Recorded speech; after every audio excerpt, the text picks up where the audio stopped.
quasi instantanément la pression devient telle que ça repart dans l'autre sens en soufflant. Alors je crois que là la porte est même noyée. Non, c'est sous l'eau, on ne verra rien. Bon, c'est pas grave du tout parce que de toute façon c'est son nom, hein, le souffleur. Non mais ça tient, ça vaut le coup. Vous avez ici des fossiles partout. Vous avez par exemple cette zone-là. Là. Vous voyez cette couche-là là, elle est couverte de ce genre de choses là. Vous voyez les deux tubes que vous avez côte à côte là. Ce que vous voyez là, ce sont des traces de passage des trilobites. Le trilobite, c'est un arthropode. L'arthropode, c'est-à-dire un animal à carapace externe. On va dire un qui se promenait dans les sables à l'époque. Et quand il se déplaçait, il laissait comme des traces de chenilles en fait. C'est ça que vous voyez là. Là, vous en avez une énorme ici. Là. Et vous en avez partout, hein, pour vous amuser à aller chercher. Hein. Alors toute cette surface en est littéralement couverte, simplement comme elle est plus ancienne, cette strate là, l'érosion a fait son œuvre, un Naoul, l'hiver qui vient percuter là-dessus, bah, les érode.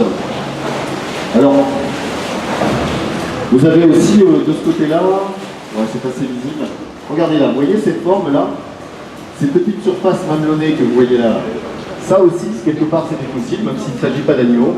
Vous avez là ce qu'on appelle des ripple marks. Les ripple marks, ce sont des vagues de courant. C'est ce que détestent les pratiquants de Charawal, parce que quand vous passez là-dessus, vous faites secouer.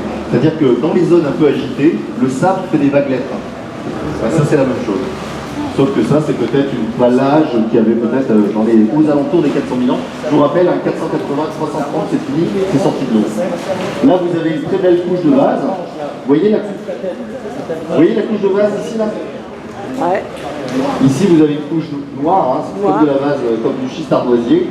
Et en alternance régulière, vous avez du sable, de la vase, et ainsi de suite. Hein. Vous avez un millefeuille ici. Et l'or, il est où l'or? Et c'est parce que c'est un millefeuille que vous avez une qualité. En fait, il faut qu'il y ait ce millefeuille. La roche, le grès est tellement dur qu'en absence de vase, il n'y a pas de broc. Regardez là, vous voyez les couches qui ont disparu là? Vous voyez qu'il y a des couches absentes. Hein, ben, c'est tout simplement la base qui part en premier. Ensuite, la roche extrêmement dure, elle se trouve quand même en mauvaise position, en position de faiblesse, et sous la coupe de la houle, elle va finir par tomber à l'eau. Vous voyez les blocs là? La base a disparu là. Le bloc il est suspendu dans le vide, un jour ou l'autre il va basculer, et dès qu'il bascule, l'érosion s'accélère d'un coup, hein, puisque évidemment ça va devenir un galet. Les galets se frottent entre eux, s'usent jusqu'à la corde, et ça redevient tout simplement du sable. Ça alimente nos plages encore de nos jours. Hein. C'est ça et les dépôts coquillers qui alimentent nos plages.